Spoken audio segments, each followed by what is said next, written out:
Morning students, today's thought. Hard work is the key of success, अर्थात कड़ी मेहनत ही सफलता की चाबी है। कहने का तात्पर्य ये है बच्चों कि अगर आप लोग कड़ी मेहनत नहीं करेंगे, यानी कि कड़ी मेहनत क्या, धूप में खड़े होकर कड़ा मेहनत नहीं करना है आपको।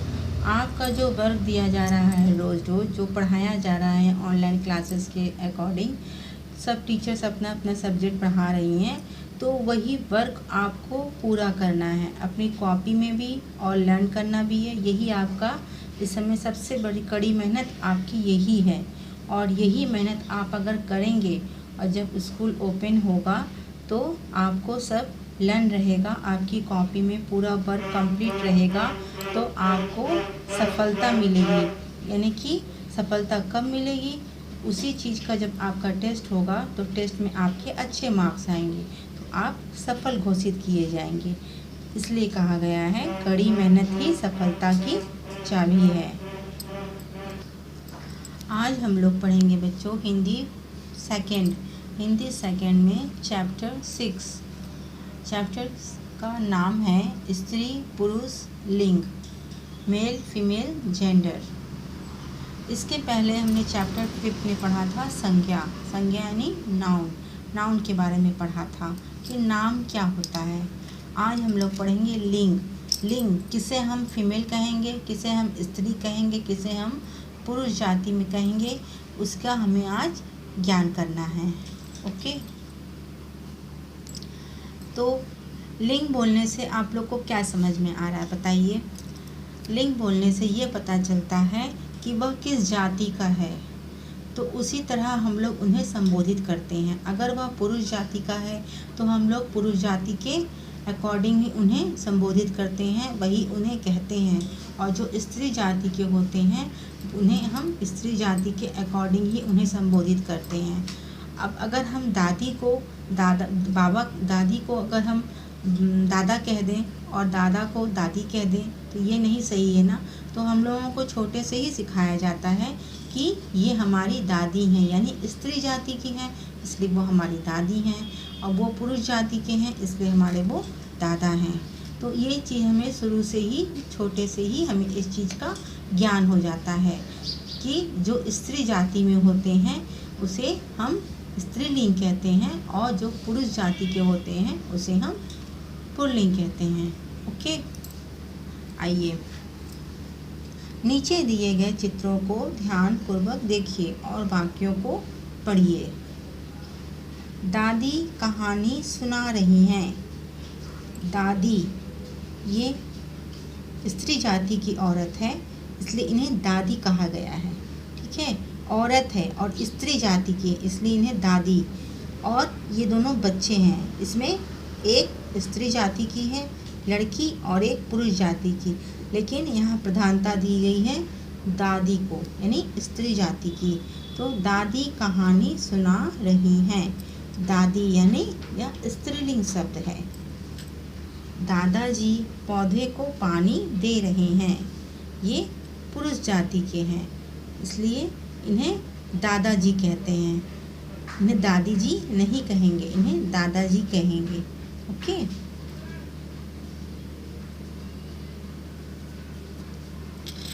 उसके बाद हाथी तालाब में नहा रहा है। हाथी ये पुरुष जाति में आता है, इंसान नहीं है, जानवर है। कोई ज़रूरी नहीं है कि इंसान जो होते हैं, जो मानव जाति के लोग होते हैं, उन्हीं को सिर्फ हम लिंग में डिवाइड कर सकते हैं कि वो स्त्रीलिंग है या पुल्लिंग है। जानवरों में भी यहाँ तक कि निर्जीव चीज़ में भी हम लोग स्त्रीलिंग और पुल्लिंग को डिवाइड कर सकते हैं। तो यह जानवर जाति में आते हैं, जानवर हैं कि तो जाति के जानवर, लेकिन फिर भी इनमें भी स्त्री और पुरुष जाति के अलग अलग संबोधित किए जाते हैं। जैसे हाथी तालाब में नहा रहा है, या पुरुष जाति का है हाथी। हथनी गन्ना खा रही है। हथनी, ठीक है, यह स्त्री जाति के हैं। ओके, उपयुक्त वाक्यों में दादी, हथनी स्त्री जाति तथा दादाजी और हाथी पुरुष जाति के का बोध करा रहे हैं। इन्हें लिंग कहते हैं। ठीक है, अगर हम ऐसे ही बोलने के भाषा में बोलें तो हम लोग इतना भी कह सकते हैं कि जो हमें स्त्री जाति का बोध कराए और पुरुष जाति का बोध कराए उसे ही हम लिंग कहते हैं। अब लेकिन अगर परिभाषित रूप में हम इसे लिखना चाहें तो कैसे लिखेंगे? जो शब्द स्त्री और पुरुष जाति का बोध कराए उसे लिंग कहते हैं। ओके, जो स्त्री जाति और पुरुष जाति का बोध कराता है उसे लिंग कहते हैं। लिंग कितने प्रकार के होते हैं? लिंग 2 प्रकार के होते हैं, पुल्लिंग और स्त्रीलिंग। पुल्लिंग क्या है? जो शब्द पुरुष जाति का बोध कराते हैं उसे पुल्लिंग कहते हैं, जैसे लड़का, मोर, हाथी, दादा, माली, राजा आदि। जो शब्द स्त्री जाति का बोध कराते हैं उन्हें स्त्रीलिंग कहते हैं, जैसे लड़की, मोरनी, हथनी, दादी, मालिन, रानी आदि। ओके, अब यहाँ पर कुछ शब्द ऐसे दिए गए हैं जो पुरुष जाति के हैं और उन्हें स्त्री जाति में बदला गया है। ठीक है, आइए उसे पढ़कर बताते हैं। पिता, माता, ये पुरुष जाति की बनती है या स्त्री जाति की बनती है? पिता, माता, दादा, दादी, चाचा, चाची, नाना, नानी, भाई, बहन, मुर्गा, मुर्गी, घोड़ा, घोड़ी, चूहा, चूहिया, बंदर, बंदरिया। अब यहाँ भी कुछ ऐसे ही शब्द और दिए गए हैं। शेर, शेरनी, बकरा, बकरी, बालक, बालिका, बेटा, बेटी, आदमी, औरत, सेठ, सेठानी, नौकर, नौकरानी, अध्यापक, अध्यापिका, देवता, देवी। ठीक है, तो इस तरह से ही शब्द जो है स्त्रीलिंग के शब्द जो होते हैं वह पुल्लिंग में बदले जा सकते हैं। जैसे पुरुष जाति के जो शब्द होते हैं वह पुल्लिंग के शब्द होते हैं, उन्हें अगर हमें बदलना हो तो हम स्त्रीलिंग में इस प्रकार बदल सकते हैं। यह स्त्रीलिंग के जो शब्द होते हैं अगर उन्हें हमें पुल्लिंग में बदलना हो तो हम इस प्रकार बदल सकते हैं। ठीक है, वही इन पंक्तियों में भी उसी प्रकार है। जो शब्द स्त्रीलिंग के हैं वो पुल्लिंग में भी बदल सकते हैं और जो पुल्लिंग के शब्द हैं उसे हम स्त्रीलिंग में भी बदल सकते हैं। आइए इस चैप्टर में हमने क्या क्या पढ़ा है उसको एक बार रिवाइज करते हैं। स्त्री तथा पुरुष जाति का बोध कराने वाले शब्द लिंग कहलाते हैं। लिंग 2 प्रकार के होते हैं, पुल्लिंग तथा स्त्रीलिंग। जो शब्द पुरुष जाति के लिए आते हैं उसे पुल्लिंग कहते हैं और जो शब्द स्त्री जाति के लिए आते हैं उसे स्त्रीलिंग कहते हैं। ओके, आइए अब हम लोग करते हैं इसका एक्सरसाइज। इसमें देखिए ये क्वेश्चन आंसर है बच्चों। ये क्वेश्चन आंसर मैं आप लोग को लिख के PDF द्वारा पहुंचा दूंगी, आप लोग तब कॉपी में राइट कीजिएगा। अब हम नंबर का करेंगे। ओके, नीचे दिए गए चित्रों के नीचे लिखिए वे पुल्लिंग है या स्त्रीलिंग। यहाँ देखिए 4 पिक्चर दिए गए हैं। ठीक है, इसे आप लोग कॉपी में नहीं बना पाएंगे, छोटे हैं आप लोग कॉपी में नहीं बना पाएंगे, कोई बात नहीं है। तो ये 1 नंबर सिर्फ आप लोग बुक में ही कर लीजिएगा। ठीक है, 2 नंबर से आप लोग कॉपी में कीजिएगा, लेकिन इसे बुक में ज़रूर फिल कीजिएगा। ये नंबर 1 पिक्चर देखिए, यह मोर है पुल्लिंग। ये एक अध्यापक हैं और पढ़ा रहे हैं ब्लैक बोर्ड पर, तो पुरुष जाति के हैं इसलिए पुल्लिंग। यह शेरनी बैठी है स्त्रीलिंग और यह भैंसा है, और ये हो गया पुल्लिंग। ओके, इसे आप लोग कॉपी में मत कीजिएगा क्योंकि पिक्चर आप लोग नहीं बना पाएंगे, सिर्फ बुक में ही कीजिएगा। खा नंबर से आप लोग स्टार्ट कीजिएगा। ओके, सही विकल्प पर सही का निशान लगाइए। पुरुष जाति का बोध कराने वाले शब्द कहलाते हैं, क्या कहलाते हैं? स्त्रीलिंग, लिंग, पुल्लिंग या संज्ञा? क्या कहलाते हैं? पुल्लिंग। स्त्रीलिंग शब्द किस जाति के बारे में बताते हैं?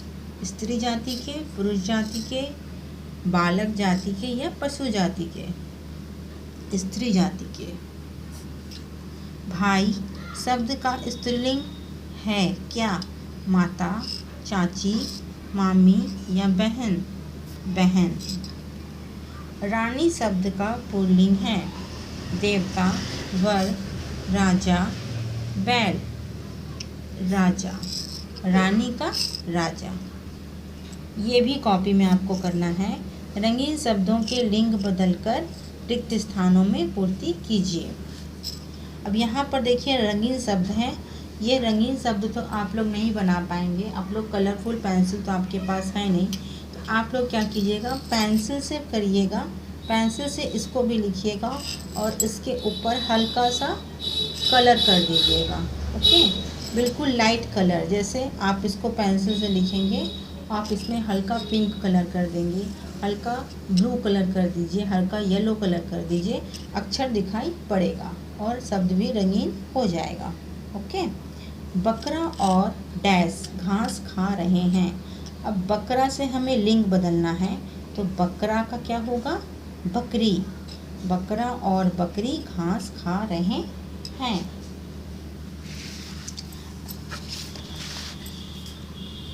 मंदिर में देवी और डैश की मूर्ति लगी है।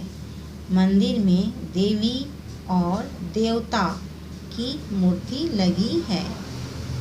राजा ने डैश को हार भेंट किया। राजा ने रानी को, राजा का क्या होगा? रानी को हार भेंट किया। नौकरानी सफाई कर रही है तथा डैश बाजार गया है। नौकरानी सफाई कर रही है तथा नौकर बाजार गया है। पेड़ पर बंदर और डैश बैठे हुए हैं। पेड़ पर बंदर और बंदरिया बैठे हुए हैं। ओके, अब इसके बाद घा। निम्नलिखित का मिलान कीजिए। यहाँ पुल्लिंग शब्द दिए गए हैं और यहाँ स्त्रीलिंग शब्द दिए गए हैं। पहला नंबर क्या है? आदमी। आदमी का क्या होगा? औरत। आप लोग ऐसे मत मिलाइएगा, ठीक है? यहाँ पर 1 नंबर में आदमी है ना, तो औरत के आगे 1 नंबर लिख दीजिएगा। ओके, चूहा 2 नंबर है। अब इसमें देखिए चुहिया कहाँ है? ये चुहिया, चुहिया में 2 नंबर लिखिएगा, ठीक है? अध्यापक नंबर 3, यहाँ देखिए अध्यापिका नंबर 3। ओके, सेठ नंबर 4, सेठानी नंबर 4। ओके, मुर्गा नंबर 5 और मुर्गी नंबर 5, ठीक है? ऐसे कॉपी आपकी बहुत साफ लगेगी, नीट एंड क्लीन लगेगी। ओके, अब देखिए अपने घर के सदस्य का नाम लिखिए, जो पुरुष जाति के हैं और जो स्त्री जाति के हैं। मैंने इसको फिल नहीं किया है क्योंकि ये सारे बच्चे अपने अपने घर के जो सदस्य हैं, जैसे दादाजी, दादाजी का जो नाम है उसको लिखिएगा पुरुष जाति में। दादी जी का नाम मत लिखिएगा, स्त्री जाति में आएगा। मैं पहले आप लोग को पुरुष जाति का बता रही हूँ, ठीक है?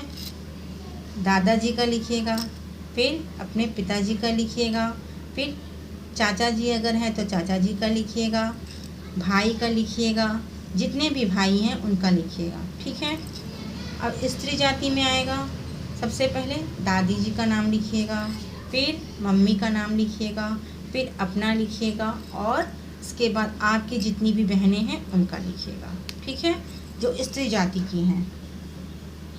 ये चीज़ आप लोग खुद फिल कीजिएगा, इसको मैंने फिल नहीं किया है। ओके। अब नीचे बने वृक्ष में स्त्री पुरुष शब्द एक साथ लिखे हुए हैं, इन्हें अलग अलग करके लिखना है, ठीक है। ये आप कॉपी में कीजिएगा। ओके। ये देखिए, ये जो पेड़ है, पेड़ में सारे शब्द मिले हुए हैं, जैसे शेरनी, मोरनी, सेठ, बकरा, भाई, बेटी, देवता, माता, वर, बहन, है ना। अब यहाँ देखिए, यहाँ पर स्त्री जाति और पुरुष जाति के दो अलग अलग कॉलम बने हुए हैं। हमें यहाँ से शब्द निकालना है और यहाँ पर ब्लॉक में लिखना है। तो स्त्री जाति के शब्द में क्या आएंगे? शेरनी, मोरनी, बेटी, माता, बहन। ओके। पुरुष जाति में यानी पुल्लिंग में क्या आएंगे? सेठ, बकरा, भाई, देवता, वर। ओके। इस तरीके से दो कॉलम बनाइएगा। ऐसे पेड़ मत बनाइएगा, ऐसे ही बॉक्स बना के सारे शब्द लिख लीजिएगा और दो कॉलम बना के अलग अलग कर लीजिएगा। ओके। तो आपको ये करना है कॉपी में, ये बुक में ही कीजिएगा। ओके। और ये भी बुक में कीजिएगा का नंबर, क्योंकि इसमें पिक्चर जो बने हुए हैं, ये पिक्चर आप लोग नहीं बना पाएंगे, ठीक है। तो आपको कॉपी में क्या क्या करना है? खा, ओके, गा, ओके, घा, और इसमें का खा, ठीक है। का आपको बुक में करना है। खेल खेल में का भी बुक में करना है और यहाँ का भी का बुक में करना है। ओके। मुझे आशा है बच्चों चैप्टर बहुत अच्छे से समझ में आ गया है आप लोगों को, और क्या क्या करना है ये भी समझ में आ गया है। इसी के अकॉर्डिंग अपना ये चैप्टर पूरा कंप्लीट कर लीजिएगा। क्वेश्चन आंसर जाएगा उसे राइट कीजिएगा, तो उसे लर्न कीजिएगा। घर पर रहिएगा, सुरक्षित रहिएगा। आज का कोड है MPS 53। ओके, धन्यवाद।